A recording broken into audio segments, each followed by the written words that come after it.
का प्रयत्न किया। यहाँ पर स्थापित हैं श्री गुरु नानक देव जी, जिन्होंने कहा कि ज्ञान बातों से नहीं ढूंढा जा सकता, केवल ईश्वर कृपा से ही प्राप्त हो सकता है। यहाँ पर स्थापित हैं महात्मा कबीर, बाबा बुल्ले शाह, तत्वज्ञ संत श्री तुकाराम महाराज आदि शंकराचार्य, ऐसे महान ज्ञानी सत्पुरुष doctor Albert Einstein, sir Isaac Newton, sir Michael Faraday, doctor C V Raman, Aryabhata, ऐसे महान ज्ञानी वैज्ञानिक तथा अरिस्टोटल, सोक्रेटिस, प्लेटो, कांट जैसे महान ज्ञानी दार्शनिक इसी गुंबद में बसे हैं। एक वचनी मर्यादा पुरुषोत्तम प्रभु श्री राम तथा धर्म संस्थापनार्थाय संभवामि युगे युगे, ये वचन देने वाले भगवान श्री कृष्ण। ये सारे ज्ञानी संत सज्जन वैज्ञानिक दार्शनिक मानव जाति को यही सीख देते हैं कि ज्ञान की पूजा ही इंसान को सुख, समाधान और शांति का मार्ग दिखलाती है। आज के युग में ज्ञान की भाषा बदल गई है। आज के विज्ञान युग में आर्टिफिशियल इंटेलिजेंस अर्थात कृत्रिम बुद्धिमत्ता, इंफॉर्मेशन टेक्नोलॉजी अर्थात सूचना तंत्रज्ञान, फेसबुक, गूगल, इन भाषाओं के माध्यम से सूचना का प्रसार होता है। परंतु क्लेश इस बात का होता है कि संत ज्ञानेश्वर की समाधि के 730 वर्ष पश्चात भी सही रूप से ज्ञान तत्व, निसर्ग तत्व का संदेश लोगों तक नहीं पहुंच पाया है। सृष्टि का हर जीव दो तत्वों से बना है, वैज्ञानिक तत्व जो शरीर और मस्तिष्क से बनता है, और आध्यात्मिक तत्व जिसमें मन और आत्मा सम्मिलित है। इन दोनों तत्वों को जोड़कर जीव सृष्टि का विश्वात्मक तत्व बनता है। बड़े दुर्भाग्य की बात है कि आज का तंत्रज्ञान केवल भौतिक सुख का मार्ग दिखलाता है, किंतु मानव को शांति तथा सुख दिलाने के बजाय रासायनिक अस्त्र, परमाणु अस्त्र, जैविक अस्त्र जैसे विनाशकारी अस्त्रों का निर्माण करने में जुटा है, जिसके कारण आज यह आशंका पैदा हुई है कि क्या मानव 21वीं शताब्दी का अंत भी देख पाएगा।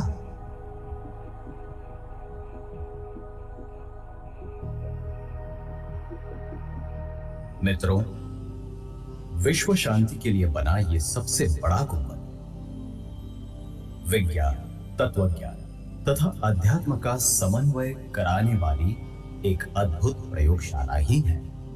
इसका संदेश है वसुधैव कुटुंबकम, अर्थात सारा विश्व एक परिवार है, और इसका बोध है एकम सत विप्रा बहुधा वदन्ति, अर्थात अंतिम सत्य या ईश्वर केवल एक ही है, किंतु लोग जो ज्ञान प्राप्ति में लगे हैं उसे विभिन्न नामों से पहचानते हैं, जैसे कि राम, रहीम, ईसा मसीह, भगवान बुद्ध, महावीर, ज़रतुष्ट्र, गुरु नानक आदि। 12 वर्षों के अथक प्रयासों के बाद अवतरित हुआ ये संत ज्ञानेश्वर विश्व शांति गुंबद महान दूरदर्शी शिक्षाविद प्राध्यापक डॉक्टर विश्वनाथ कराड़ की संकल्पना, संरचना और नियोजन के फलस्वरूप प्रकट हुआ है। महान दार्शनिक संत श्री ज्ञानेश्वर और श्री तुकाराम महाराज पर श्रद्धा रखने वाले तथा भारत माता के महान सपूत स्वामी विवेकानंद के वचनों पर अटूट विश्वास रखने वाले प्राध्यापक डॉक्टर विश्वनाथ कराड़ जी की संकल्पना से आनंद स्थित सुंदर घाट, विश्वरूप दर्शन मंच तथा गरुड़ स्तंभ, रामेश्वर स्थित दो धर्मों की विचारधाराओं को जोड़ने वाला विश्वधर्मी श्री राम रहीम मानवता से अति सुंदर तथागत गौतम बुद्ध विहार, भारतीय शास्त्रीय संगीत की शिक्षा देने वाली विश्व शांति संगीत कला अकादमी, विश्व शांति का संदेश देने वाला एकमेवा द्वितीय श्री विश्व दर्शन देवता मंदिर, ऐसे अनेक अद्भुत वास्तुओं का निर्माण हुआ है। गत 4 दशकों से डॉक्टर विश्वनाथ कराड ने स्वामी विवेकानंद के वचन, विज्ञान तथा अध्यात्म के समन्वय से ही विश्व में शांति निर्माण हो, इस पर कार्य करते हुए अपनी शिक्षा संस्थाओं में मूल्याधारित वैश्विक शिक्षण पद्धति का अनुसरण किया है।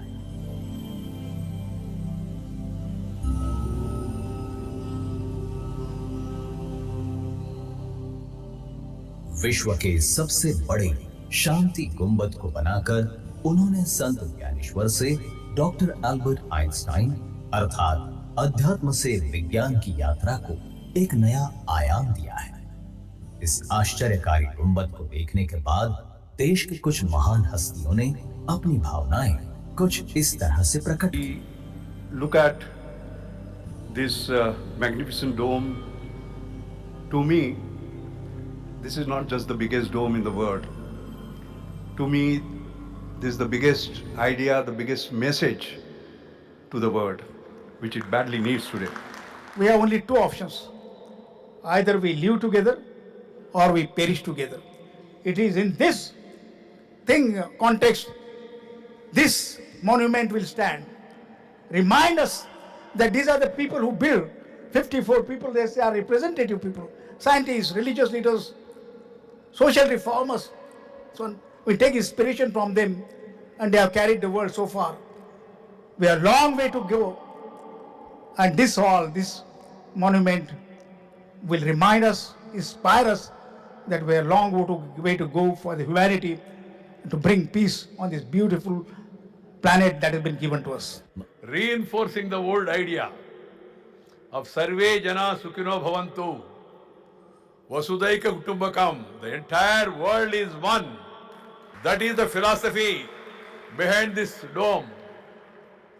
And then why dome? To prevent the doom. I have been to certain parts of the world. We have seen some wonders of the world also. We read about them also. But this will be another wonder of the world, situated in Pune, Maharashtra, in India, that is Bharat. What a joy it is to be in this magnificent structure. I must congratulate Vishwanath ji. He has created a Taj Mahal of education. This is the Taj Mahal of education, the magnificent dome, all the symbolism that has gone into the 4 Jnana Stambhas and inside. It's quite remarkable. सन 1897 में स्वामी विवेकानंद ने यह भविष्य कथन किया था कि 21वीं शताब्दी में भारत देश विश्व में ज्ञान का दालन बन के उभर आएगा तथा विश्व गुरु बनकर मानव जाति को सुख, शांति और समाधान का मार्ग दिखलाएगा। It will emerge as a knowledge god of the whole world and will show the pathway of harmony and peace to mankind. It will become a Vishwa Guru in the 21st century. उसका छोटा सा उदाहरण, छोटा सा symbol यहाँ बन गया है, ऐसा मेरा मानना है। स्वामी जी की यही भविष्यवाणी आज सत्य में साकार करने के लिए इस ज्ञान रूपी तत्वज्ञ संत श्री ज्ञानेश्वर विश्व शांति प्रार्थना सभागृह का निर्माण हुआ है, ऐसी मेरी भावना है। मित्रों, आज हम कोरोना नामक इस भयानक वैश्विक महामारी का सामना कर रहे हैं। मानव निर्मित ये विषाणु, जिसके कारण संसार भर में एक भीषण सन्नाटा छाया हुआ है। मुझे आशा है कि सभी लोग इस घटनाक्रम से जागरूक होकर जीवन में अध्यात्म शास्त्र के मार्ग का अनुसरण करेंगे। यही इस विश्व शांति गुंबद का संदेश है। मित्रों, इस गुंबद के शिखर पर स्थापित देवी सरस्वती की मूर्ति यही संदेश देती है कि ज्ञान की साधना ही विश्व शांति का मार्ग बन सकती है। मित्रों, मैं आज इस विश्व रूपी गुंबद के माध्यम से संसार के सभी विद्वान, वैज्ञानिक, संत, सज्जन, शिक्षाविद, कुलगुरु, कुलपति आदि महानुभावों से यह आग्रह पूर्वक कहना चाहता हूं कि वैज्ञानिक तत्व तथा आध्यात्मिक तत्व के समन्वय को आप समझें तथा विश्व में एकात्मिक शांति प्रिय वैश्विक समाज की निर्मिति के लिए मिलजुल कर कार्यशील रहें।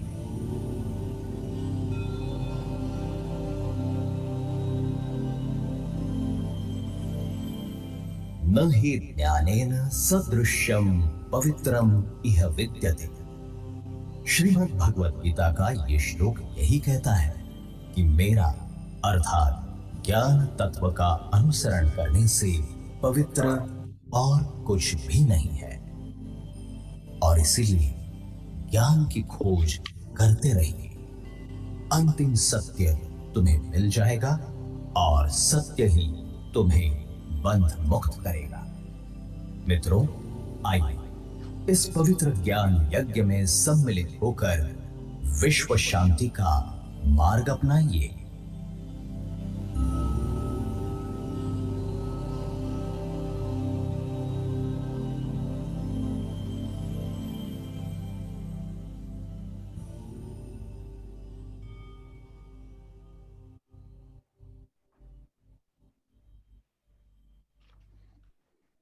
Very good morning, one and all. I heartily welcome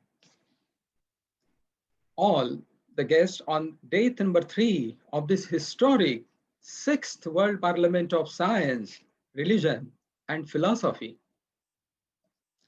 We have many distinguished guests today from all spheres of life.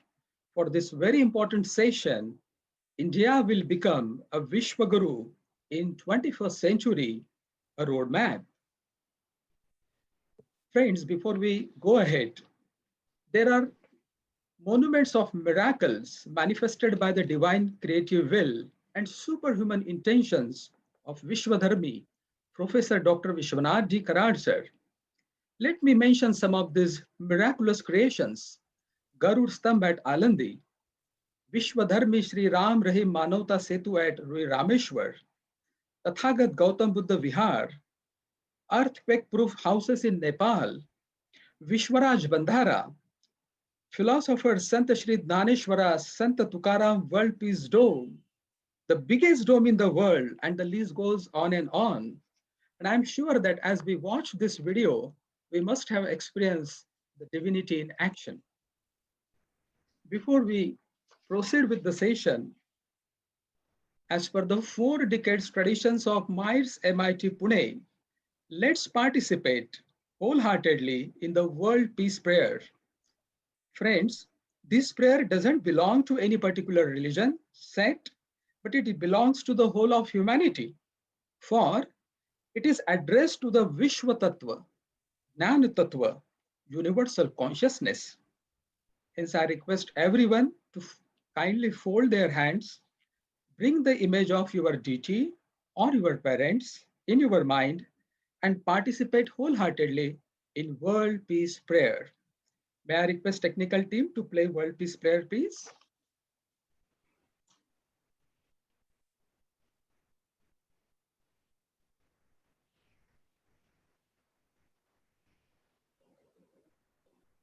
Technical team, kindly play the World Peace Prayer.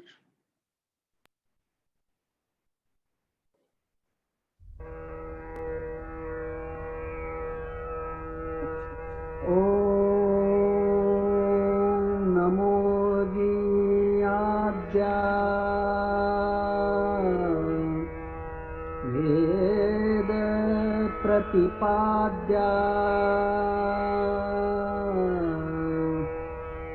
जय जय स्वसंवेद्या आत्मरूपा देवातुति गणेषु सकलार्थमति प्रकाशु म्हणे निवृत्तिदासु अवधारी गोदी गुरुर्ब्रह्मा गुरुर्विष्णु गुरुर्देवो महेश्वरः गुरुः साक्षात् परब्रह्मा तस्मै श्रीगुरवे नमः।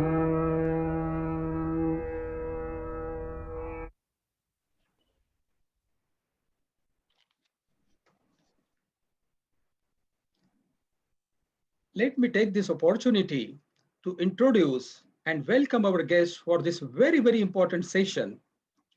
We are extremely grateful to have UNESCO chairholder, revered Vishwadharmi, Professor Dr. Vishwanath D. Karad sir, founder and chief patron, MITES MIT Pune, and president, MIT World Peace University, and president of this historic sixth World Parliament of Science, Religion, and Philosophy.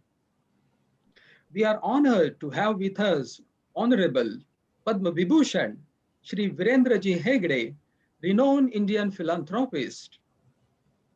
Honorable Padma Bhushan Dr. Vijay P. Bhatkar, Chairman, Organizing Committee, world famous computer scientist and Chancellor, Nalanda University. Honorable Padma Shri Guruji Dr. H.R. Nagendraji, Chancellor, S. Vyasa, Swami Vivekananda Yoga Anusandhan Sansthan, and President, Vyasa International, Bangalore. Honorable Swami Atma Priyanandaji, Vice Chancellor, Ramakrishna Mission Vivekananda University, Belur Math, Howrah. Honorable Professor Dr. Rani Sadasiva Murthy, Dean Academics, National Sanskrit University, Tirupati, and Honorable Dr. Dinesh Katre, Senior Director, Human Centered Design and Computing Group, SIDAC, Pune. So may I request now Honorable Shri Praveen Patil, who is Chief Executive Officer, Center for Industry, Academia and Partnerships, MIT World Peace University, to kindly give the welcome address. Mr. Praveen Patil, please. Sir, I think he's having some technical difficulty to connect. Okay. So, may I move ahead, please? Yes, please. Okay.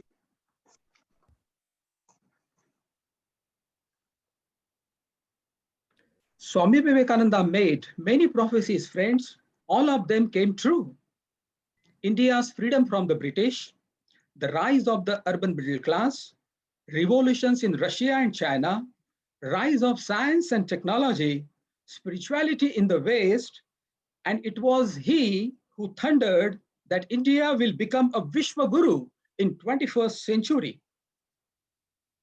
And hence, before we move ahead in the session, let's watch a curtain raiser video clip about this session. May I request technical team to play the video, please?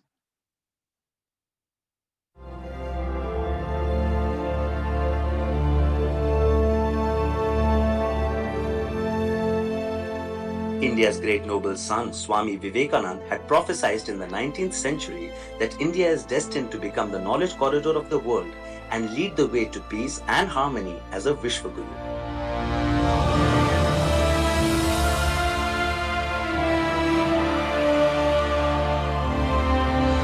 The presence of Indian philosophy in various sectors like science, technology, artificial intelligence, spirituality is gradually growing.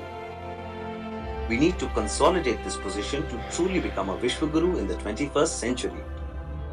A global leader is one who can play a major role in world affairs, work for maintaining peace and tranquility, and can extend all types of help in preventing global crises such as climate change, food insecurity, hunger, poverty, and others.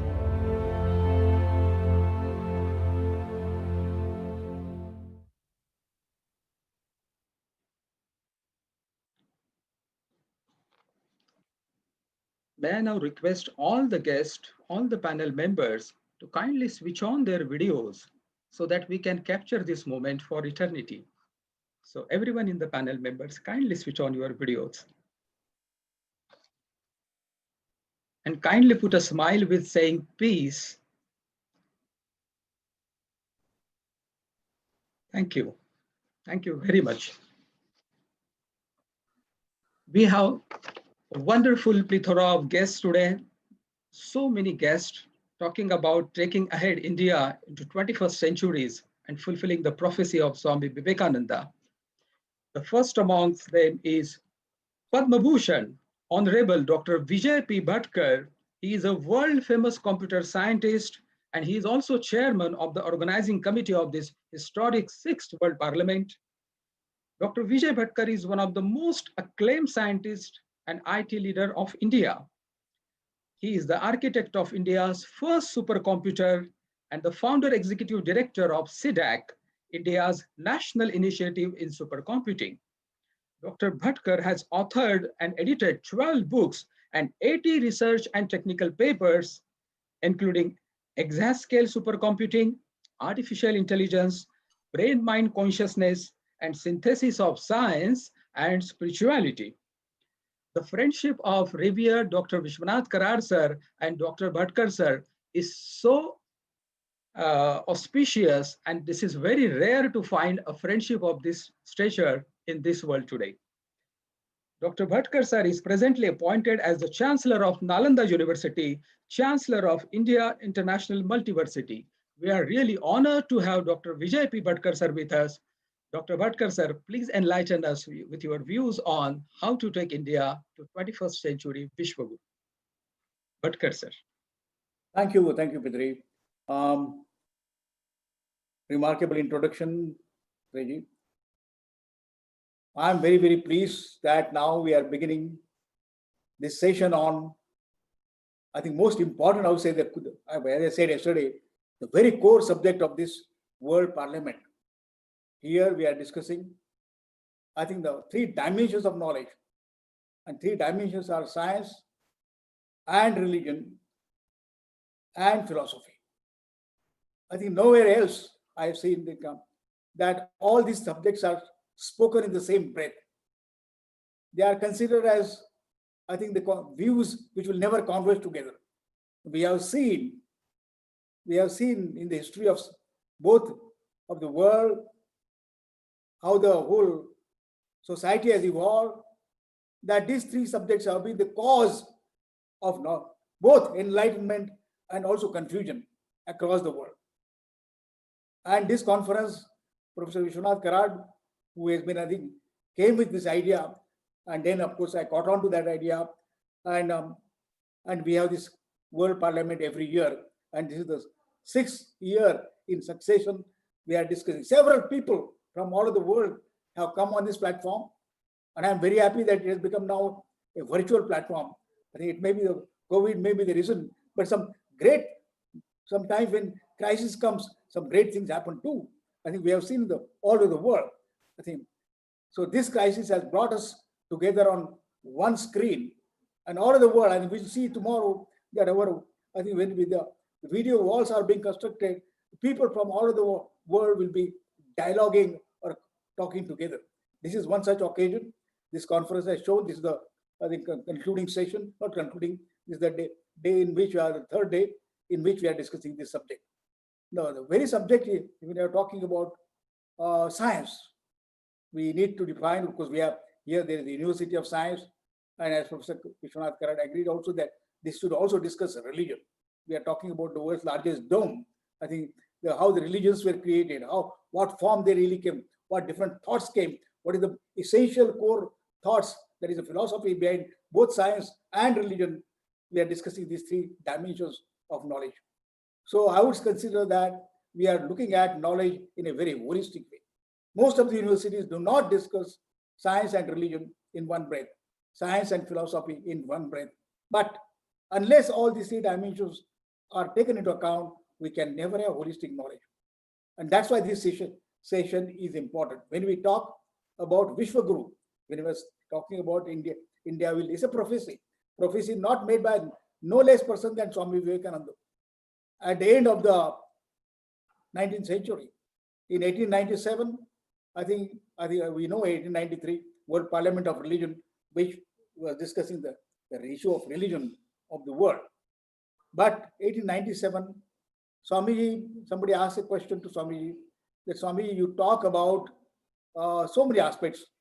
Great, you are an ocean of knowledge. You talk of so many subjects, but you never talk about the most important question about our whole, I think this uh, country, this nation, this motherland India is facing, that when will India get independence? That is the prime question. My father, I also remember when we used to pray, I think ours was not a religious. I told Professor Vishwanath Karadi, we had invited him to my home also. This one in my small village of 300 people. And my father used to tell us that this issue of, I think, religion is not important, prayers are not important. Pray for Mother India. There's only one religion. He said, pray for Mother India. And that's what I think we are brought up in that. That's what people were interested in at that time. Swami, you talk of philosophy, you talk of civilization, you talk of so many and so profoundly you talk about, but you don't speak of independence of India. Then Swamiji paused. I think we went into a great pause and he said very, I think in the great humility with folded hand, that that time has not come, my dear friend. That time has not yet come. And but I can see that I envision that 50 years later India would get independence. I think we are not ready for that yet. And then he went on further. But let me tell you, as assure you, or let me assert that 100 years later, when we get independence, India will emerge as the Vishwa Guru. That is the statement, I think, and lead the world. He reclaimed that glory of Vedic times and lead the world. Now that was a great prophecy. It might not have been taken so seriously, but it is noted in some of the I think the writing which came much later. Even now, I happened to read that, and then we started articulating.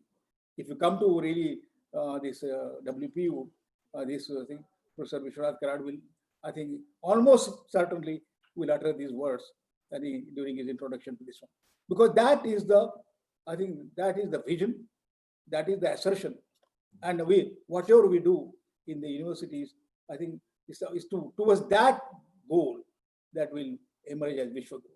Here there are two things come. We think that world and Guru. I think many gurus are sitting in front of me. I think Professor Vishwanath Karad himself, but Professor Virendra Hegadeji, we have the Vice Chancellor of the University, Sadashiva Murthy. I think we have so many people, so many great people here. All they are like gurus to me, they are like teachers to me, and I first offer my obeisances. In this philosophy, in this culture, I think India has been the most ancient culture of the world. I think we talk about it, we study the civilization, like as Arnold Toynbee has studied. I think he wrote a mammoth volumes on the history of civilizations of the world.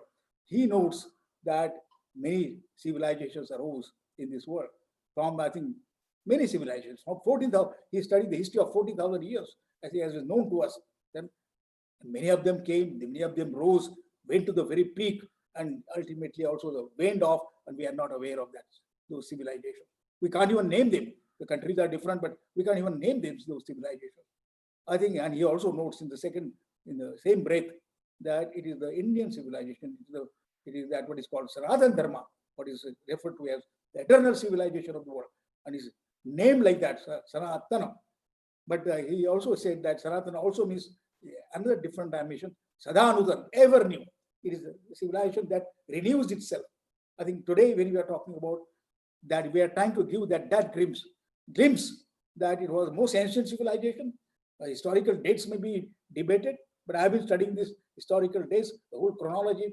It's not that civilization today. If he sees that it has appeared in a new form, this parliament is, I think, heralds in a certain sense that that civilization, what form it will take today. It has not taken the right form. I'm not agreeing that but we are trying to have hallmarks, one of these heralds, the synthesis of scientific knowledge and spiritual knowledge together. In the larger sense, it is science, religion, and philosophy. That's why this World Parliament is devoted to. Without these three coming together, most scientists may not agree.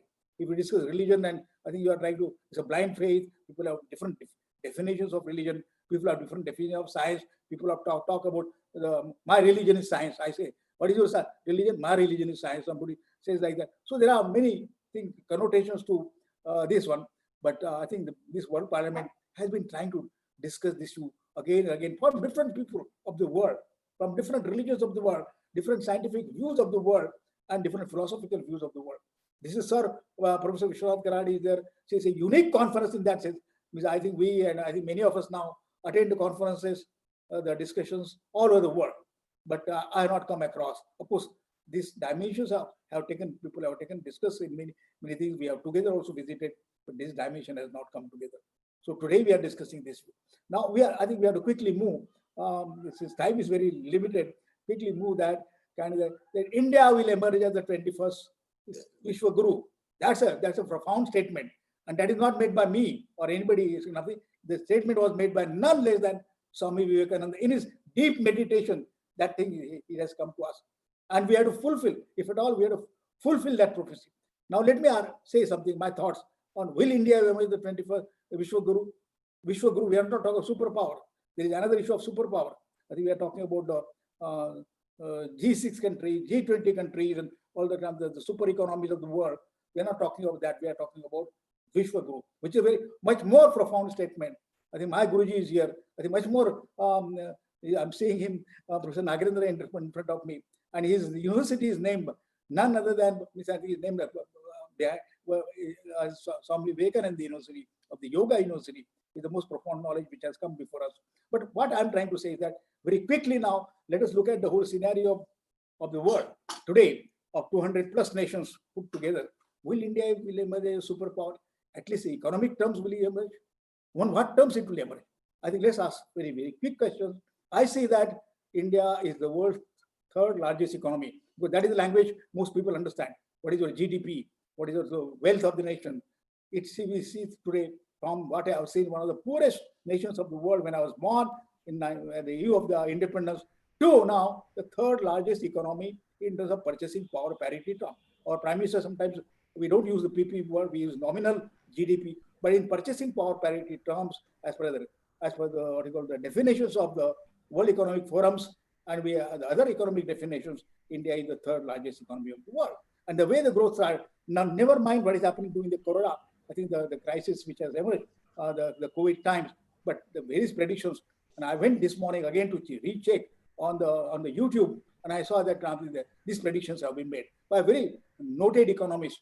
And most people now have come. And there is one prophecy which is, I think, which must be brought to your notice. Kindly go through this. So I think some of the great economic thinkers, they compare many nations and come to the conclusion, have come to some most important people whom I respect as economists and the people who make the predictions in the future, futurologists, is that India would emerge. This is not, I think today it has been validated. It has been validated by the US economists and economists of the world. So I have no doubt that now we are I think we are talking about a economy of several $1 trillion. We are in terms of PPP terms, we are $9 trillion. Our Prime Minister talks about doubling this. I think doubling this economy. I think $2 trillion. So we are today actually $9 trillion. The US is about close to, I think, $18 trillion, and China in that terms is about $21 trillion. Now, will this happen? But let us see those things, because I have no time to discuss, make an analysis of this, how it will. But if you see this YouTube by some of the noted economists, they believe and they analyze that this will actually happen. So in terms of economic terms, it will actually happen. And when will it happen? They say 2050 or something less than that. I am predicting here or saying this will happen 2047. Why 2047? Because India would complete the centenary of our, I think, independence by that time. And we say that we make the India 100 years of this one. We were left as some of the richest nations of the world by 17th century, the poorest nations of the world by I think we are talking the independence. And once again, after 100 years, in Swami Vivekananda's the thing will once again emerge that way in economic terms. But economic terms, we are not talking about economic terms. There are many reasons for that. There were growth rates, these things, and all, many things which are gone. But most important decision, I think I would say that why India will emerge as Vishwa Guru. Vishwa Guru means one who enlightens the entire world. At that time, the population of the world will be how much? I think we are talking 7.2 billion people. We are talking now 7.35 billion sorry, we are talking 1.35 billion people now, and by the time the world population will be close to 7 to 7.5 billion people, 7.5, and eventually it will stabilize at 10 billion people. But I'm talking about in that context, India will have the most importantly, the youngest population of the world. That's we quote often. It is not just people, number of people. Largest number of people as a nation and youngest number of people in country. And not only the most educated, I will not say most educated in terms of knowledge alone, but number of people who will be educated. Today, we have 1,000 universities.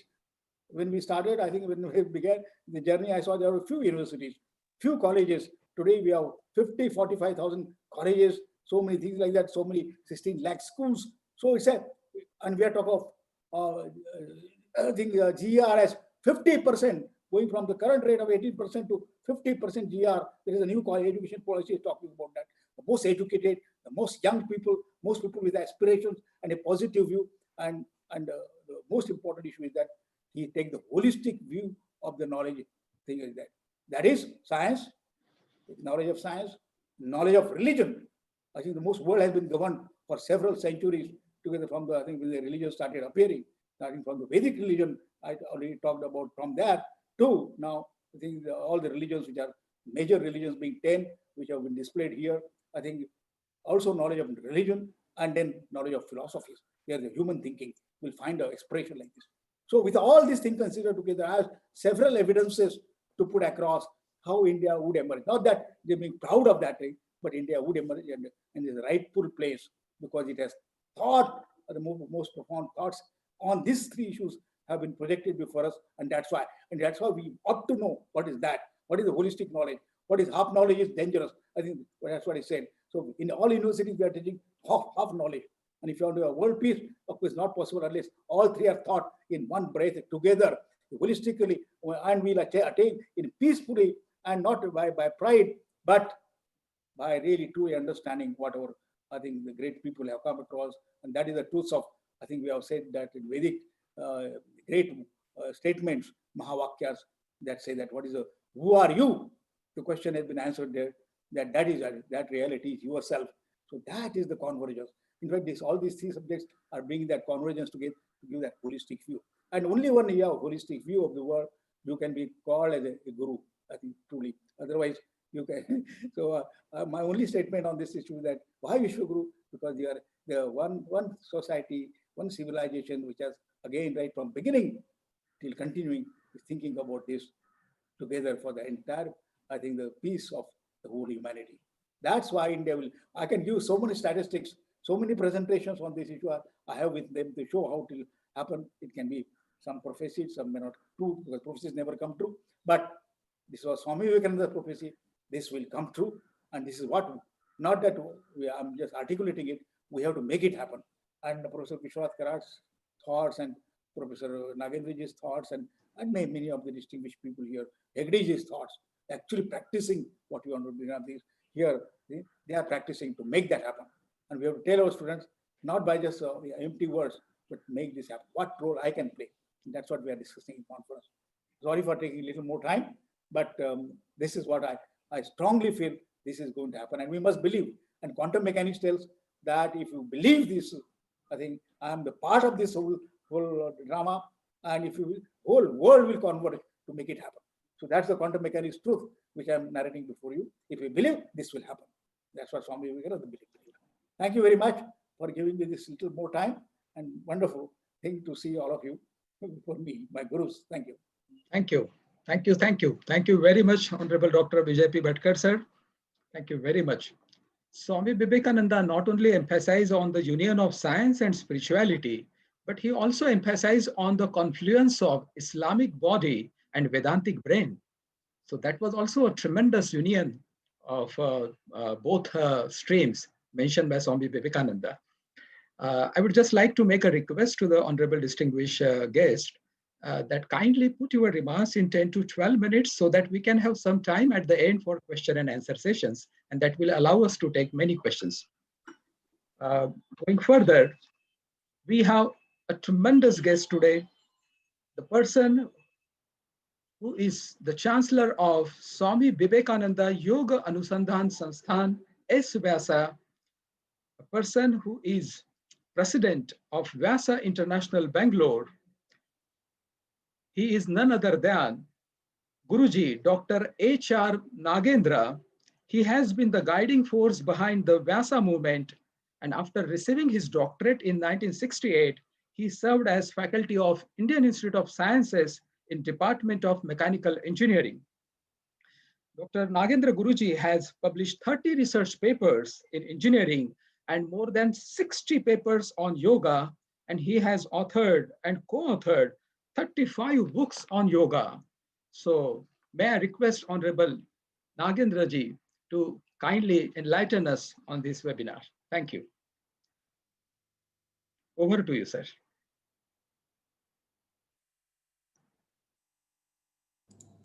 Please unmute yourself, Guruji. Yeah, correct. Yeah, please. Thank you. What happened? Yes, sir. You are unmuted now. Please. Done? Okay. Thank you. You able to hear me now? Yes, sir. Namaste. Namaste. Namaste. For your wonderful address. And I am so glad that Karad has been able to bring forth this wonderful university and bringing the message of peace to people at large.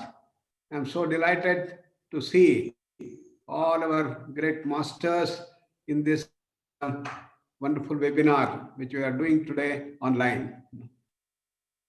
As most of us know, Swami Vivekananda brought out this universal brotherhood in the Parliament of Religions in Chicago. You remember the date, 1893, 9/11, September 11. Exactly after 108 years, another thing happened, 9/11, for which we know it was a devastation of the World Trade Center.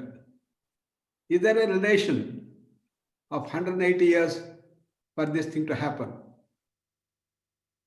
Then, if one Narendra brought this universal brotherhood concept to bring peace on earth, saying that in the name of religions, we have fought enough, we have massacred millions and flown rivers of blood, this Parliament of Religions, he said, should stop this and see that we bring the Prema Bhava, the universal brotherhood, to people at large. And another Narendra came and made yoga as one of the prominent contributions of India to world thought and religion. And what a response from all the countries for his suggestion to make June 21st as the International Day of Yoga. And he said yoga is not just physical exercise, but is a science of holistic living. It's a process by which you gain mastery over the mind, which is the most important thing to bring peace on earth. As Swami Vivekananda had told, be and make. If you want to bring peace on earth, any amount of our talk is not going to help, but each one should bring peace within ourselves. And how to bring that peace within us? We have the great master Patanjali, who has given that entire tool, mechanism to make it possible. That is yoga. Chitta vritti nirodha. In definition of yoga, he said yoga is to gain mastery over the mind, he said. In the mastery over the mind, there are two aspects. One is to make the mind very sharp, intelligent, brilliant, innovative, faster mind, faster mind, faster mind. And the second is to calm down the mind, silence the mind, tranquil the mind, take it to peace. These are the two dimensions that are incorporated in the Chitta Vritti Nirodha. But unfortunately, in our entire education system, the second aspect has been totally neglected. And we have grown very gigantic in our dimensions of sensitivity, brilliance, sharpness, innovation, faster, faster, faster mind. And as a result, there is a big imbalance that has come up, and that imbalance of increased speed of mind is not matched with the peace and calmness of the mind. That imbalance percolates down and comes into the brain level, bringing imbalance between the left and the right brain, imbalance in the autonomic nervous system, endocrine system, and throughout the body, causing a big imbalance.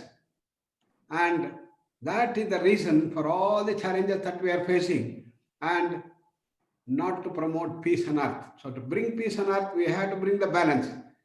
Yoga is samatvam yoga uchyate, it is said. This dimension of balance is the key essence if you want to bring peace on earth. Therefore, yoga has to be propagated at every level. Therefore, our Honorable Prime Minister rightly, brought yoga into education system and brought yoga to all aspects of life, not only at the primary, middle school, high school levels, but also at the university levels. Yoga has been made, and we are given the opportunity to prepare the syllabus for all this. And now it is coming up into the field of health to bring the integrative healthcare system, which is the one that can bring peace on earth. And thanks to our Vijay Bhatkar, who has been chairing the entire integrative health thing, we were able to bring forth a document for bringing the holistic healthcare. Similarly, reduction of stress is most important, and stress is imbalance, and bringing balance is the dimension. So yoga is the main thing. It is the science of holistic living which can bring peace on earth and can build that wonderful prema bhava, that is the love and affection, featured by giving, sharing. And we have an embodiment of such people here. We had our Puja Virenji Hegdeji, Karadji, and all these people have been doing such a fantastic thing in the service of human mind. And this has to be spread everywhere, and see that everybody imbibes this dimension of prema bhava and leading to the bhakti and sakshatkara. The ultimate goal of human life, as Swami Vivekananda said, is to reach that kaivalya itself, as Patanjali said. That is our original state. When chitta-vritti nirodha occurs, then we go back to our original state called swarupa.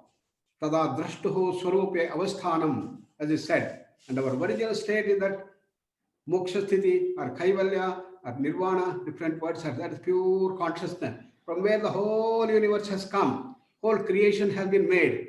And that is a state of infinite bliss, infinite knowledge, infinite power, infinite freedom. And that is a state of absolute peace.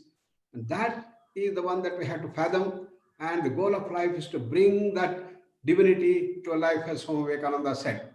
Therefore, through the education system, through the health system and others, we have to bring forth this entire dimension of peace in ourselves, and thereby the peace will spread everywhere through our service activities, through various forms of sharing with people more and more. And the time has come where in the COVID, when there is no vaccine or medicine that have come up, it may take another year, we have to bring this yoga to strengthen our immune system, bring the balance, and thereby we'll be able to meet the challenges that we are facing, which is devastating our entire economy in the whole world. And more people are dying due to this COVID menace. And it's here again, it is the peace that has to be brought, which can strengthen our immune system, and thereby you'll be able to reach higher things.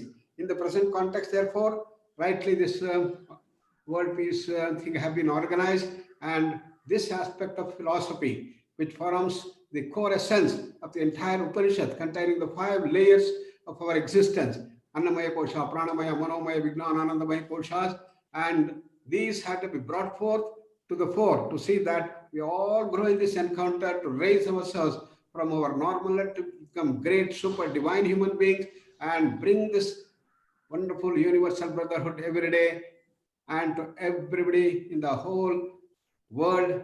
And that is the great message that Swamiji has given, which has to be actualized. Therefore, through our university, we are training our students in Swami Vivekananda Yoga Anusandhana Samsthana Syasa, and you'll be glad to know that we started our Vivekananda Yoga University in the United States in Los Angeles, and we started our master's program in Los Angeles online, and it can spread throughout the world, bringing this great message to reach peace on earth, to bring peace on earth. And that's how through the education system we can grow everywhere and see that we'll be able to achieve the coveted goal of peace on earth. So once again, congratulate all of you for organizing this. Karadji, such a pleasure to meet you again. And Bhatkarji, so nice to have, and all the great dignitaries, including our Puja Rajendra Hegde and all of you. Dhanyavad. Namaskar. Thank you. Thank you so much, Honorable Padma Shri Dr. H.R. Nagendraji. It was outpouring of love when you were speaking. It was so great, and we are honored for having you here in the 6th World Parliament. Thank you so much. Arise, awake, and stop not. These are the words uttered by Swami Vivekananda, which instilled tremendous sense of nationalism as well as revival of Vedantic Dharma in India. We are now honored to invite our third guest speaker of the day, and he has tremendous contribution in the field of society, education, culture. He is none other than Padma Vibhushan, Honorable Shri Virendraji Hegde. He is a renowned Indian philanthropist and the hereditary administrator, Dharmadhikari of the Dharmasthala temple. For his phenomenal contributions in the field of Indian culture, social welfare, education, he has received multiple awards, the most prominent being Karnataka Ratna Award for the year 2009, the highest civilian award in Karnataka, Padma Bhushan Award in 2000, Rajashri title from President of India, Mahamahim Dr. Shankar Dayal Sharmaji in 1993, and Padma Vibhushan Award in 2015 by the Government of India for social work. May I now request with folded hands, Honorable Padma Vibhushan, Dr. Virendraji Hegde, sir. Please enlighten us, sir.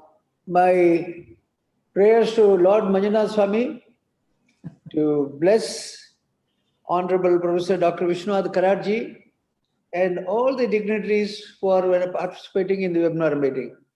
My greetings to you all. I'm very happy to associate myself with this webinar meeting because few years back, when I visited this Pune center of Kararji, I was totally astonished to see his colleges, the temple that is maintained in Alandi, and various activities that is conducted with the dome that he was constructing in that time. Now that was almost getting ready, and 50% was finished and another 50% was completed later. When I came back to Dharmasthala and told my family, my other devotees about Kararji's achievements, they were really wondering whether it is possible to do this at this era. So I said, you may believe it or not. I said, you may believe it or not. It's not my concern, but it is happening in Pune. And Kararji is a great person who has totally dedicated himself for the cause of this universal friendship and universal relationship. And I said, you believe it or not, it is happening. It has happened. And I'm not surprised with this book which he has written, that you may believe it or not, because many times these mystic experiences are only experienced by an individual and it cannot be translated to letters or words, because each one has his own intuition with the divinity he has in himself. So every divinity in a person expresses itself through a media. So the physical body is only a media to express the divine inspirations that we get. So many times we do certain things and then we wonder how this happened. And I always say the divinity behind us and within us makes us to perform. And that happens as a mystery. So he has been every time thinking of the universal truth and universal oneness. Even when I was there, he was talking about the Ayodhya center, the Ayodhya Ramabhumi Janmabhumi matter. He was trying to find out a solution for the Janmabhumi. I'm very happy that today we are all relieved because the issue of Janmabhumi has been resolved. And we are happy that Rama is at the topmost focus of the country. And we all believe that in few years, there will be a beautiful temple constructed in the Rama Janmabhumi, and we'll be able to have a darshan of it. And today, regarding this universal truth and experience, I think this is a beautiful word said, like it is said that faith is like a lamp. in the dark forest. It does not show everything at once, but gives enough light for the next step to be safe. It's a beautiful word I like every time. Faith is like a lamp which may not throw light to the whole forest, but below the foot, when we walk, it throws light out to us and shows a way for the next step to go. So every time we talk of the universal oneness and universal peace, people laugh at us saying that when you are not able to find peace within you, when you are not able to find peace within the family, in the house, how can you think of the world peace? So there is a beautiful word that your mind is a powerful thing. When you fill it with positive thoughts, your life will start to change. So our mind is such a powerful thing that when you fill it with positive thoughts, your life will start to change. So Dr. Sri Karadzi's thought of a doom where he has both the religious spiritual leaders and scientists together. We always speak of science and religion as blind and lame person. Science is like a lame person which is able to see everything but not able to move. But religion is sitting on his neck like a blind person and showing the way for the future. So we should blend together science and religion so that like a layman and a blind person coming together and making their way, it is for us to make the way for the future. So it is said that we have got to change ourselves and not the country.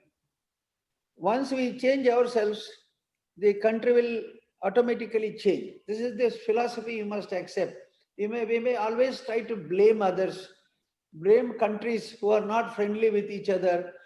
For example, in India, all the borders are our enemies. Many are, in fact, they want to have a enmity on us because of jealousy. They know this country is so great. And India has so much of potential for growth. It has rich past and it has a rich future. So jealousy makes them to feel that somehow curtail this future of this country so that you can also serve. It's not a good way to do it, but let us grow. Let us come together to grow and see that we all come together to grow. So this is what I feel, that our mind is a very powerful thing. So Karadzi's small brain is able to unite all of us, unite the whole world, and to show that it is not only in words, it is in deed that he has constructed a beautiful dome. And it is said, no leader can change the country. It is you and me who can change our beloved nation by changing ourselves. This is the message I want to pass today, that if we give it on the leader, prime minister or somebody says that let him change, let him work for the country, let him sacrifice, let him burn himself. No, we all have to share this responsibility. And it is said it's you and me who can change our beloved nation by changing ourselves. If I can change that one word nation to universe, we can say no leader can change this world. It is you and me who can change our beloved world by changing ourselves. This is the message I think what Karadji wishes to give. And we are all with you, Dr. Karadji, that you have a beautiful concept. You have been a good leader in this direction. Otherwise, so many luminaries and people coming together, impossible to see their faces together. But you have made it possible for all of us to come together, to see each other's face, to hear their words, and to hear their beautiful messages. I congratulate you. I wish you all the best, because there's a paucity of time. I don't want to take longer time than this. I wish you all the best. May this conference be a path showing way for the future conferences. Thank you. Thank you, Hegde Sahab. I would like to just show you the small box. If you remember, when you visited this World Peace Dome that time, you had applied this kumkum or tilak to the wall. Yes, yes. And that was also applied to my forehead. Yes. And that's what I'm carrying still today. Yes. I can only see that when I saw Mr. Dr. Vijay Bhatkar, who is more than brother to me, We have relationship. These are the relationships not of this birth, from so many births. We are meeting together, especially Honorable Sri Nagendraji, who has been a great master, a great yogi, a follower of Swami Vivekananda. We are all on the same boat, in the same direction. But I can tell you this very subject which we are discussing today, when I see you, Virendraji, Nagendra Saab, Vijay Bhatkar, and many other gurus, I have a hope and confidence that yes, the words of wisdom spoken by Vivekananda in 1897 or 1893, they are going to come true. It's the only thing is we have to prepare ourselves. We have to rise above all this. And the words of wisdom spoken by the Vedic text or the Upanishads, like Ekam Sat Vipra Bahuda Vadanti, Vasudhaiva Kutumbakam, these are not for the play. These are the words which we have to follow. And you are the gurus, you are the people, you are the masters. And I have a hope that scientists like Vijay Bhatkar, Nagendra Saab, yourself, and many other gurus who are present today, I have a full confidence that yes, the day has come. It may take some time, but now there is an awakening. The real Indian culture, Indian tradition, and Indian philosophy, which is going to show the light to the whole world. Maybe, as Bhatkar said, we are not talking about economic power. We are not trying to show the power of atomic energy and the other destructive weapons, which is going on today on the background of this, especially the COVID-19. You know, all the Security Council members have been set down. Where are they? What are they doing? They have just become helpless. And now India has a role to play. India will show the pathway. The world has started adopting the traditions and culture and even the welcome to each other. So many things are changing. Now we have to realize our duty. We have to realize what India stands for, what Mother India stands for. ये भारतीय संस्कृति, भारतीय परंपरा और भारतीय तत्वज्ञान ऐसे तीन शब्द है. लेकिन ये साइंस एंड स्पिरिचुअलिटी के बारे में what I have been very fortunate that I could meet Vijay Bhatkar sir and Mr. Mashalkar and so many people. But this, I'll just take 1 minute. Sorry, Glenn. Yes, please, sir. This is a small book which we published on 3rd of June this year. This speaks about the 9 universal secrets of the universe, not of India or Maharashtra or India or only Alandi. But this was spoken 730 years back by the son Dhaneshwara, which enunciates and reveals the secrets of the universe. Like the entire universe is a manifestation of pure intelligence, pure consciousness, the ultimate reality, the ultimate truth. What a wonder, I tell you. But unfortunately, that time this Google and everything was not there. But for last 730 years, still it has remained something hidden behind. And now the time has come, and I don't know. I'm not the maker. I'm not the doer. This dome, which we are speaking, I am a farmer's son. But I don't know how the things happen. But the purpose is put up before the personality. It is not personal at all. I don't know that divinity, how that divine message has come, how that divine divinity has helped me, how my elder sisters' blessings, San Dhaneshwara, San Tukaram, or Manjeshwar Nath. I had been to your place, Hegdeji. I have seen your achievements. I have seen your dedication, the putting the whole heart and mind. And I think something was shown, the body and the brain and the soul or the spirit and the mind. 4 things put together, scientific laws and the spiritual laws put together makes a universal law. विश्वात्मक तत्व बहुत बड़ा सुंदर है. अच्छा है कि we have been at least having some realization, some understanding, and ultimately we are talking about the same words of wisdom spoken by Swami Vivekananda. And this monument, how it has come, I can't believe it myself. I think Hegdeji, I don't know where from, but I have that small book. In the last 6 months' time, during this pandemic, ho gaya jo corona ka, I have spent my time to see the Ramayana, Mahabharata, Arya Chanakya, and this has been the book which is called the Friends, You May Believe It or Not. Below it is written, realization of God, the universal truth, and experiencing peace. I think this has also been a greatest gift. I don't want to comment anything about Corona and everything, But we have been giving the blessings, and your blessings, Nagendra Sahab, Hegde Sahab, Bhatkar Sahab, and many others. I will be really grateful and thankful. I have a satisfaction, tremendous feeling of satisfaction and joy. Not the ego, but pride is there certainly, because I belong to Mother India, this land of the saints and sages. And since Vedic times, this has been a quest of knowledge divine. Dnyaneshwar, ज्ञान का ईश्वर, बहुत बड़ी लंबी कहानी है, क्या बोलना है, लेकिन मुझे पता नहीं. This very photograph which I have been trying to show it to you, it's so dear to my heart. This symbolizes the knowledge divine. ज्ञान, ये पूरा सोसाइटी ज्ञान का भंडार है भाई. A knowledge based society. Vijay Bhatkar has been always telling the world, and this has been coming true. And this dome, I can't, it is evolved. ये बनी है, इसको आर्किटेक्ट नहीं है, इसको डिजाइनर नहीं है, इसको कोई फर्म नहीं है, हमारे ordinary people have done it. I don't know, I became little instrumental, and you are there to bless this completion of this World Peace Dome in the name of the whole of human race, following in the words of, again I repeat, Vasudhaiva Kutumbakam, Ekam Sat Vipra Bahuda Vadanti. These are some few wonderful words of wisdom which have been enough to lead and show the pathway of humanity to develop a holistic, peace-loving global society. That's our duty. Thank you, Hegde Sahab. Nagendra ji, I'm grateful to you. Bhatkar Sahab, I say thank you. Thank you. Thank you, friends. Thank you.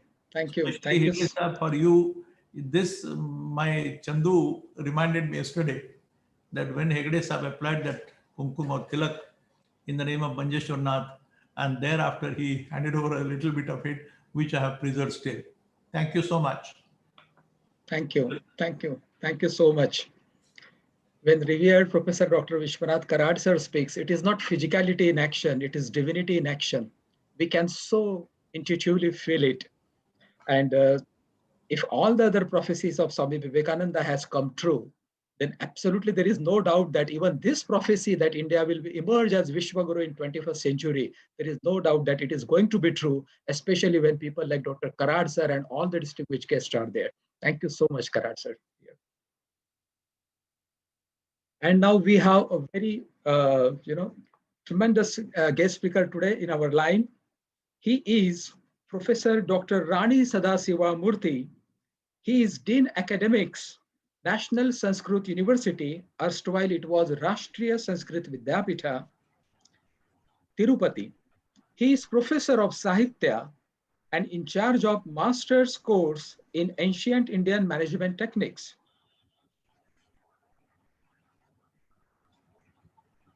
One incident happened in the life of Dr. Murthy that he boarded a Delhi-bound train as part of his Amarnath Yatra when the phone call came from the Rajmundry MP, Mr. Murli Mohan, requesting him to compose the theme song for the Godavari Pushkaram, mammoth task. With just 2 hours given for this mammoth task, Dr. Murthy calmly shifted to the upper berth and penned it in half time. In 1 hour, he penned the theme song for Godavari Pushkaram. He said that I prayed to Goddess Saraswati and started writing on the glory of the river. Like its eternal flow, words started flowing out, and the task that initially appeared Herculean was over in no time, Dr. Murthy told the Hindu. So we are having a very distinguished guest here, and I'm very honored to tell you that I am blessed to have receiving his teaching on Indian Darshan Shastra on webinar since the last 3 months. So with folded hands, I really welcome Dr. Rani Sadashiva Murthy to please guide us, please. Over to you, sir.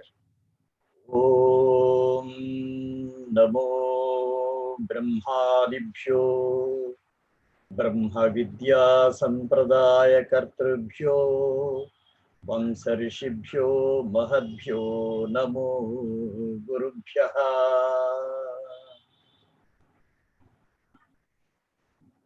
My humble pranams to all the senior speakers on this webinar dais who have inspired me and who have been enlightening me to place a share of my iota of knowledge in this grand assembly. And really, it gives me an immense pleasure to be in this sixth World Parliament of Sciences, Religion, and Philosophy, particularly in the session, the ninth session, that is, India will become Vishuru in 21st century, a roadmap.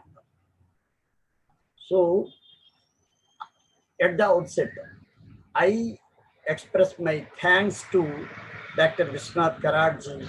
We have started this wonderful mission of actualizing the inspiring and enlightening teachings of our Vishwagurus, series of Vishwagurus, right from Sri Krishna, Vedavyasa, and then Adi Shankaracharya, Jnaneshwar, Sant Tukaram, Vivekananda, and his Guru Ramakrishna Paramahamsa, the chain which still continues further and further.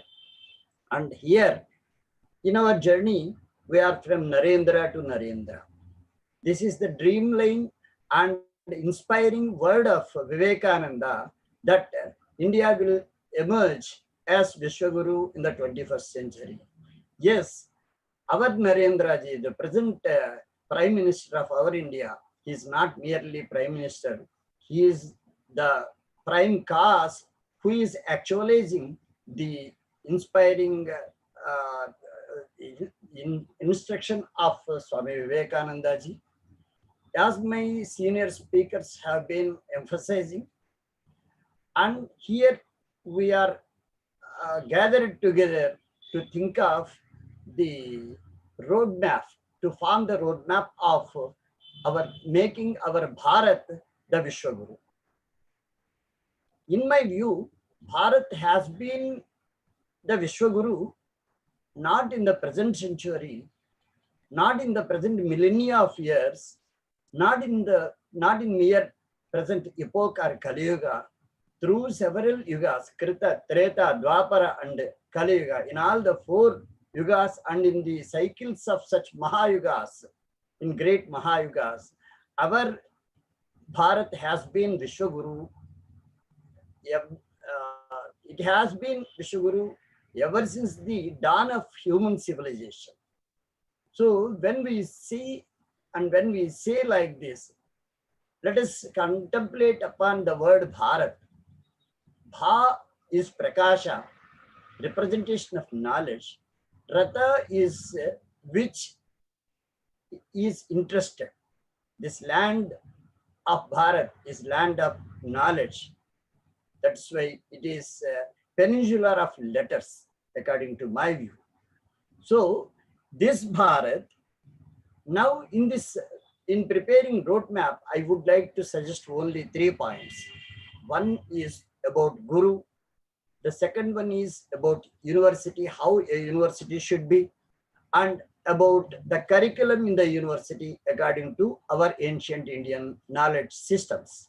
These 3 points I would like to present before you all. As far as the word Guru is there, Gakaro Jnana Sampatyai Refastatva Prakashakah Vakarat Shivatadatmyam Dadyaditi Guru Smritaha. As it has been emphasized by all my senior speakers, a man, when gets educated, he should not just be qualified, and he should, in true terms, be educated. And for that, he should have a holistic personality when he comes out of the university. That's why Kakaraha Jnana Sampatyai. In the word Guru, the letter, the syllable Ga represents the heap of knowledge, Jnana Sampatti, treasure of knowledge. And then Refastatva Prakashakaha. The second syllable in Guru, that is Refa, it unveils the fragrance and the brilliance of that knowledge and allows it to be spread through the disciples in the entire universe. That is Refa.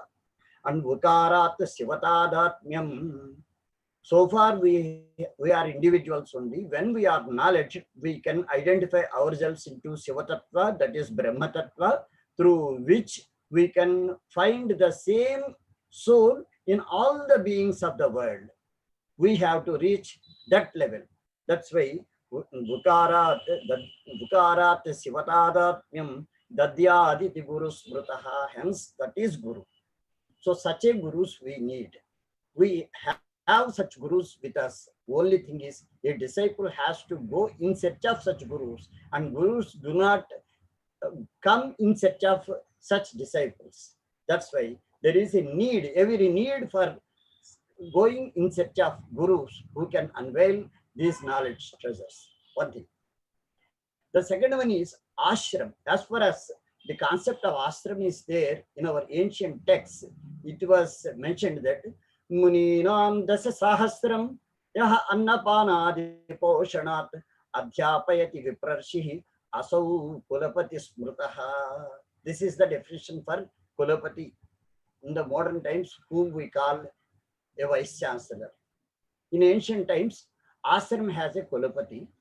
He used to feed 10,000 students under 1,000 gurus in his control, and these 1,000 gurus used to teach 1,000 disciples. Each disciple is a muni. He has to observe mauna, that is silence. While learning, silence is the best companion of every learner. That's why they have given emphasis upon being silent while learning. It has wonderful benefits in it, being silent. Of course, as time is too short, I don't want to touch that area now. And that's why Muninam Dasasahasram, 10,000 students were taught in each of the ancient Indian ashrams under 1,000 gurus.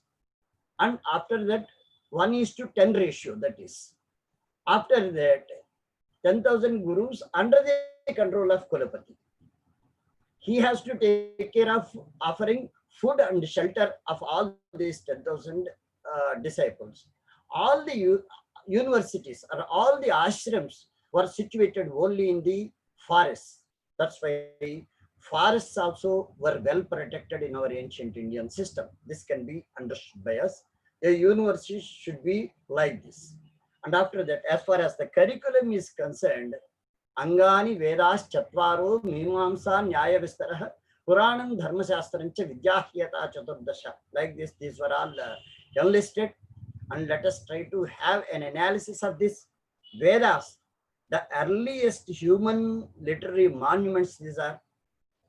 After that, Shadangas, Siksha, Vyakaranam, Niruktam, Jyotisham, Chandas and Kalpa.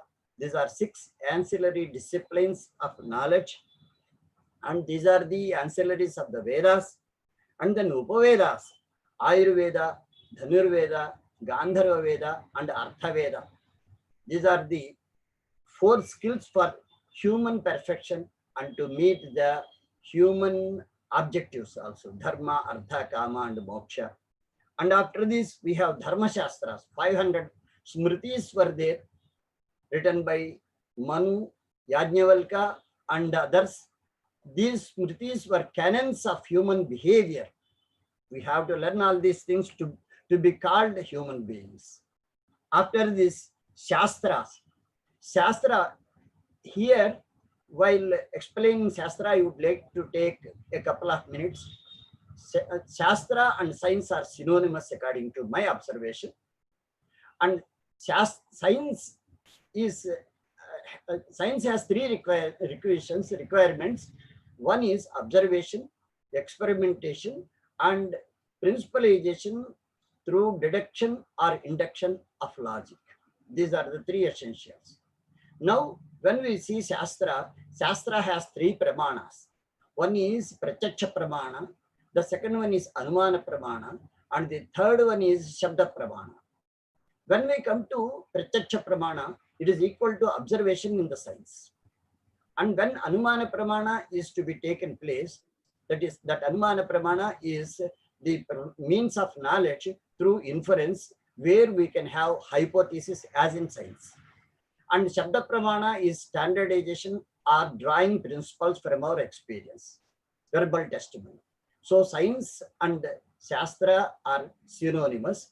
This kind of Shastras, which are helpful for our mundane living, are more than 350.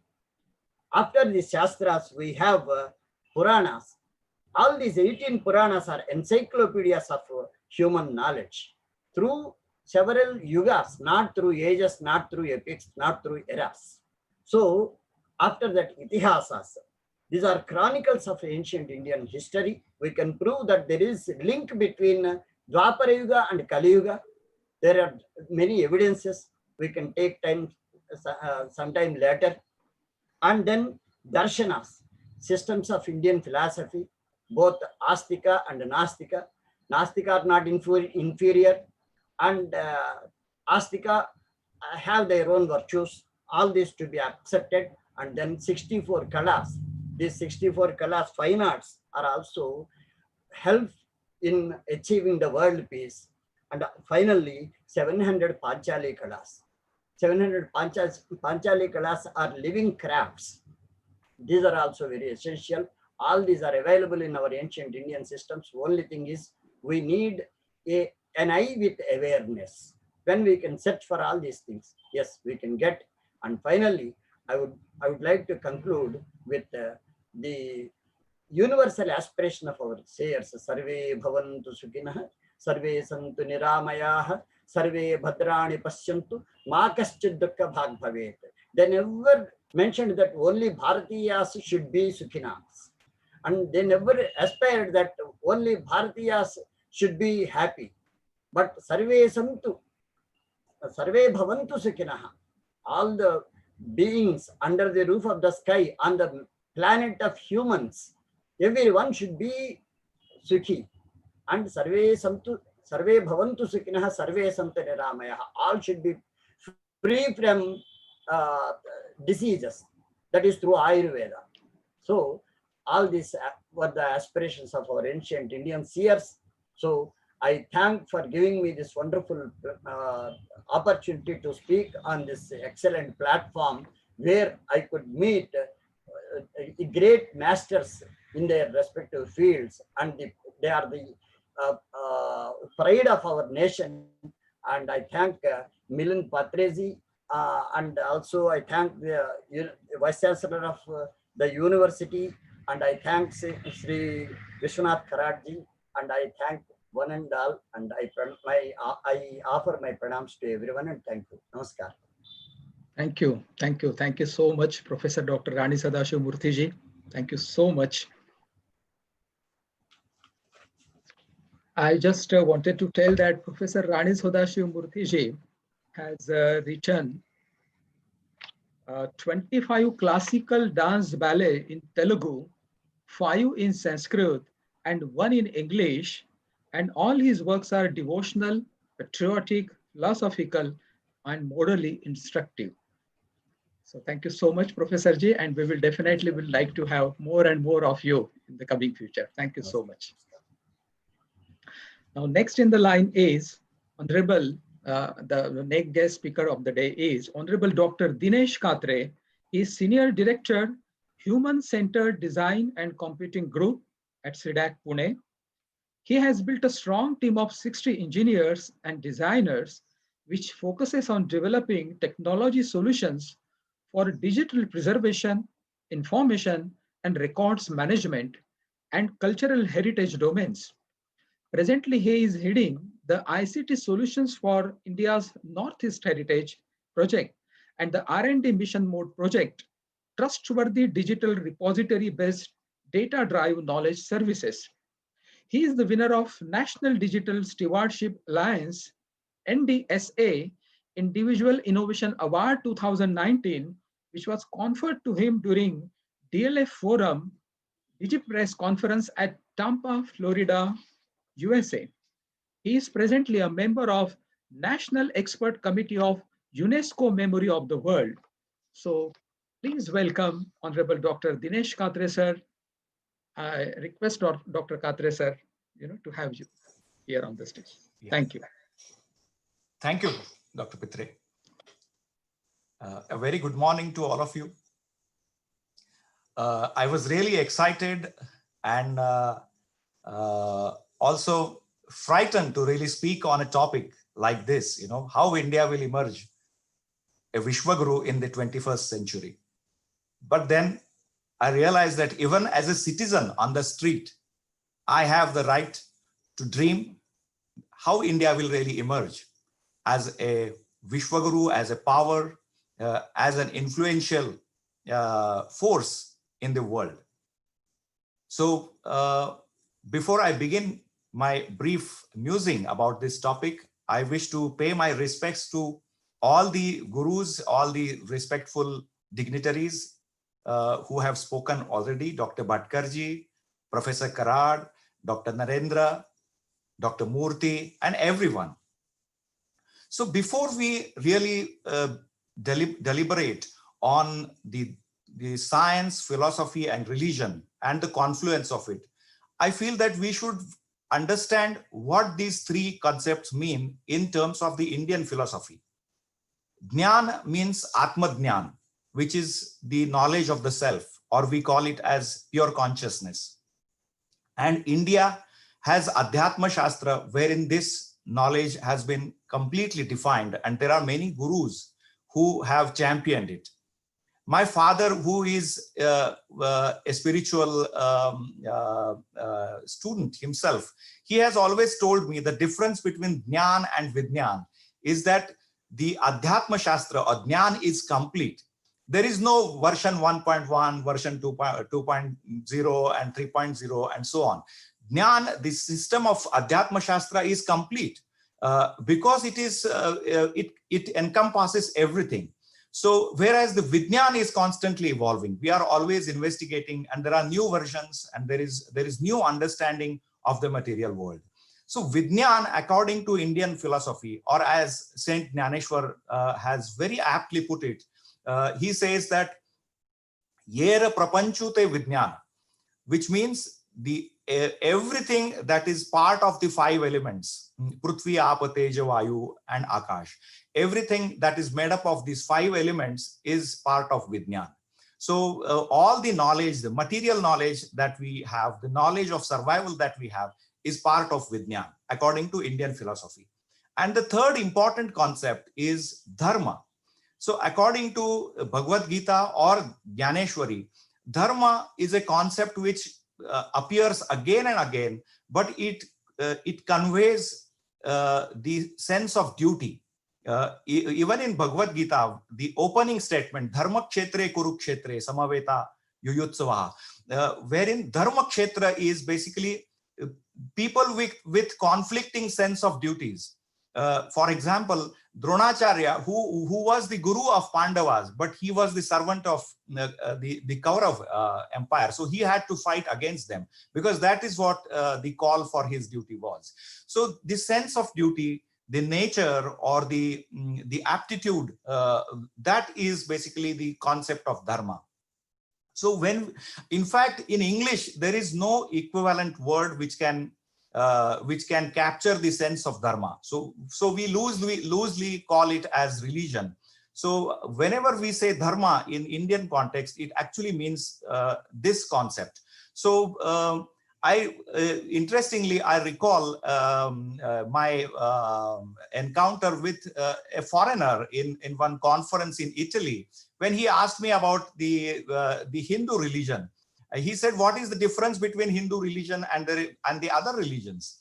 So I was very quickly, it came out spontaneously. I said that it is like a open source software. It is open source software versus the proprietary software, which has got closed source. There is a custodian. There is a book by which you have to follow that religion. But that is not the case in case of Hindu religion. It is open source. It belongs to people. You adopt it, and it is your way of life. And if you can influence these people, other people will also follow you. So this is the open source concept of the dharma, and it is based on the first concept, that is jnana, atma jnana. So your primary duty is to seek atma jnana, the knowledge of the self. And this calling is there, this craving is there in every being, in every being. The primary calling, whenever we feel thirsty, whenever we feel hungry, whenever we feel greedy, it is basically to satiate that hunger. And that the only thing is, because of the because we are driven by the senses, we want to satiate it by some material things. But the true satiation, the satisfaction, comes from the knowledge of the self. So this is the Adhyatma Shastra. Now, the concept of Guru, when we say how India will become Vishwa Guru, the concept of Guru is basically the person who illuminates darkness, the person who takes away the darkness. So this darkness is essentially ignorance, and it is taken away by the knowledge of the self, knowing yourself, knowing who you are. So that is the central focus of the Indian knowledge system, which is very unique, which is not there in the knowledge systems of the Western world or any developed world. So that is what makes India very unique, and that is why we stand a chance to emerge as Vishwaguru.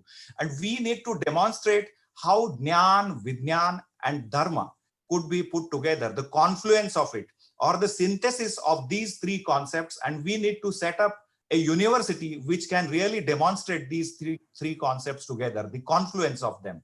So the next thing which is very, very important is the why we are the way we are. We have to look at ourselves as Indians. And what I feel is that we are disconnected from the Indian knowledge system.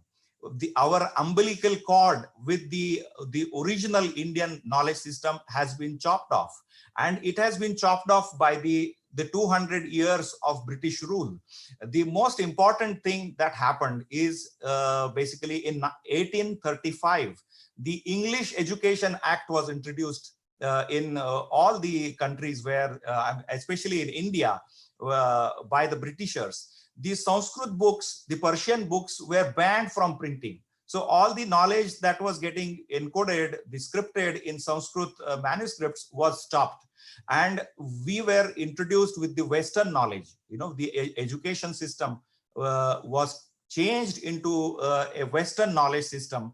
And there was the Secretary of the War during the British times, whose name is Thomas Macaulay. And he pushed the concept, basically the Westernization of the education system in India. It is also called as Macaulayism, and Macaulayism means you produce a class of Indians who are basically Indians by blood and by their skin color, but they are Westerners in taste, in their opinions and in their thinking. So this is the major thing which has impacted us. The very fact that this discourse is happening in English says it all. So we have to embrace our cultural heritage. We have to rejuvenate our cultural heritage. All the knowledge system, the great knowledge system that we had, we have to revive it. We have to take it forward. So I will just very quickly mention some of the great knowledge resources that we have. We had the ancient Indian mathematics. I was surprised to find that the Leelavati, the mathematics manuscript by Aryabhatta, the oldest manuscript, is available in British Library. We don't even have it in our own custody. We have the great Vastu Shastra. The Vastu Shastra is, I'm not referring to very ancient things, not just the temple architecture, but look at the great forts of Shivaji Maharaj. We have, the Jala Durgas. We have the Durgas, the forts which can be constructed in deserts, forts in jungles, forts in huge mountains. So such great variety, and this was the defense architecture that we had. But we have lost all the knowledge. We don't know the materials. We don't know how these forts were constructed. Even in recent Peshwa era, the Wada architecture emerged. In Pune city, we still have the old specimens of the Vadas, and Vadas were constructed for the joint families. And today we see that all the Vadas are getting destroyed, and we are constructing the Bauhaus architecture, which came from the West. We are constructing apartments, the concrete buildings, which simply do not have the style and the sense of taste of the great Indian Vastu Shastra. So we have to revive this. We have to teach these knowledge systems in our universities. We had, the Chanda Shastra, Rasa Shastra, Alankar Shastra. So this was part of the Kavya Shastra. The very fact that the Vyasa could write 1 lakh verses for Mahabharata, or Saint Jnaneshwar could write 10,000 lyrical verses, beautiful poetry for Jnaneshwari. How could he do it? Because he knew Chanda Shastra, Alankar Shastra. And because we come from the oral tradition, it was very important to turn this into a kind of Shastra, a system of doing things. And therefore, we have this very interesting lyrical system of writing in Sanskrit language. We have lost the knowledge. We don't teach these things in our schools, which is very, very unfortunate. Apart from this, we also have Yoga Shastra, Ayurveda, tribal medicine, ancient material sciences. So it is important that we need to go back to our roots, and we have to master our own knowledge system, and which is going to be very, very critical if we were to really emerge as the Vishwaguru. So one final comment which I will make is that we need to also design course curriculums to formalize the local crafts, the handicrafts, the textiles, the costumes, the pottery making, how to make cane furnitures, the toys, tribal medicine, how to produce Indian musical instruments. These arts have stopped evolving because of the Western knowledge invasion that has happened. So we need to really work on these things, document this knowledge, and introduce this as part of the course curriculum, so that we will have Indian way of innovating the technology, Indian way of addressing the problems of today. So we have to basically demonstrate a university which can show the confluence or the synthesis of the Indian Jnana, Vijnana, and Dharma together. So this is what I wish to share. Thank you very much.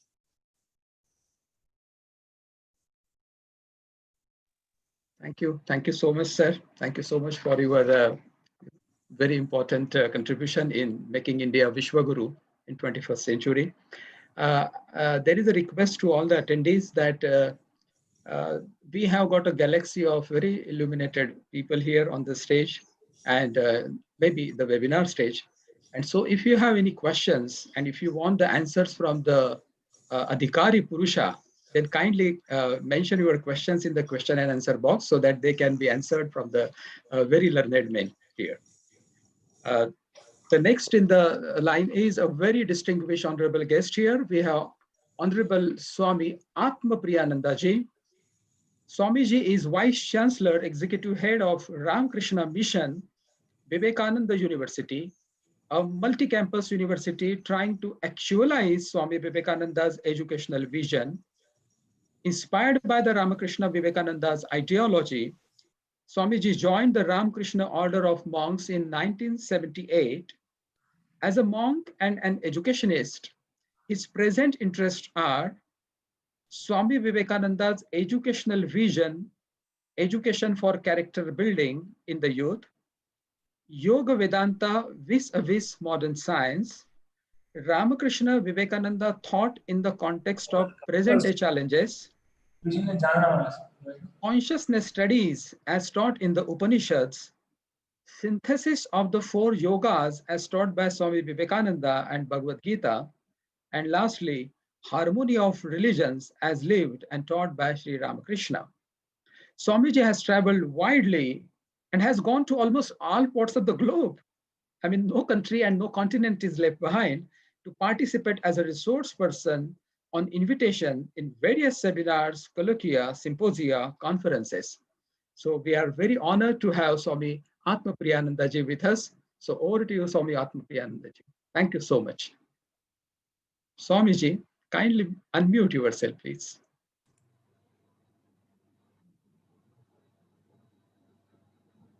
Kindly unmute yourself. Yes, please. Yes, Swamiji, you are audible, please. Om Sahana Bhavatu Sahano Bhunaktu Sahaviryam Karavavahai Tejasvinavadhitamastu Ma Vidvishavahai. Om Shanti Shanti Shanti Hari Om Tat Sat. May the Supreme Being protect us both by revealing to us the true nature of knowledge. May the Supreme Being protect us both by revealing to us the application of that knowledge. May we both strive together for acquiring knowledge and wisdom. May the knowledge and wisdom that we acquire be effective and illuminative.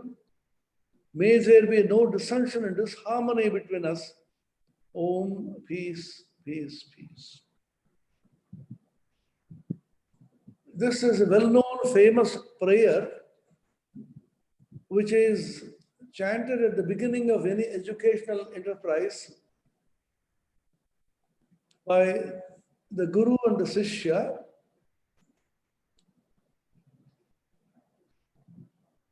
The teacher and the disciple, and the translation in English which I gave is based on Bhagavan Bhashyakara Shankaracharya's commentary in the Katha Upanishad. Because avaktu, avatu and bhunaktu, both meaning palayatu, may he protect us, is used here. And the Bhashyakara says, the first one means Vidya Swarupa Prakashanena Palayatu, and the second is Vidya Phala Prakashanena Palayatu. This statement by Shankara is so remarkable because what we need is both the Swarupa, the science of knowledge, and the Phala, the application of that knowledge. What we now call science and technology. In ancient India, it was called Vidya and Yoga Shastra. Brahma Vidya is the science of Brahman and spirituality, and Yoga Shastra is the technology of spirituality. How that Brahma Vidya, as taught in the Upanishads, is made vibrant and doable, practicable in everyday life. And the Bhagavad Gita is a text which is both Brahma Vidya and Yoga Shastra. As you can see in the colophon at the end of each chapter, Om Tat Saditi Srimad Bhagavad Gita Su Upanishadsu Brahma Vidyayam Yoga Shastre Shri Krishna Arjuna Samvade Sankhya Yogo Nama Dvitiyodhyaya Karma Yogo Nama Tritiyodhyaya, and so on. So what is this text of Bhagavad Gita? It's a universal scripture of mankind, which is the science of spirituality, the technology of spirituality, Brahma Vidya and Yoga Shastra, and the dialogue between God and man. Man cannot attain spirituality, spiritual elevation, unless God descends as man and elevates him to Godship. This is the idea of avatarana, avatara, coming down. He comes down so that we may go up. He elevates us. And the last mantra of the Kathopanishad also says This Upanishads, the Kathopanishad, taught by the Brahma Vidya Acharya Yama to the most competent disciple Nachiketa, is both Brahma Vidya and Yoga Vidhi. Mrityu proktam Nachiketo talabdva vidyametam yoga vidhim chakrisnam brahma prapto virajo bhuti mrityuhu anyopyevam yo vidadhyatmameva. This teaching given by the Brahma Vidya Acharya Yama to the competent disciple Nachiketa is Brahma Vidya, Yoga Vidhim cha Krishnam. Krishnam is a remarkable word used in the Gita and the Upanishad. Krishna means whole, complete. Now we call it holistic, integral. These are the words which are used. You need a complete wisdom, not only a wisdom of the secular knowledge, and not only the wisdom of spiritual knowledge, but both in one. So this is the beauty of Indian ancient wisdom, which encompasses the entire knowledge spectrum known to humanity. They did not also overemphasize the spiritual knowledge. Swami Vivekananda speaks about it. It is not that the secular sciences should be neglected and the spiritual sciences should be upheld as superior. Paravidya and Aparavidya are equally important. Aparavidya does not mean that is inferior vidya. Para and Apara, both of them form a complete integral whole. This is the direction in which India should and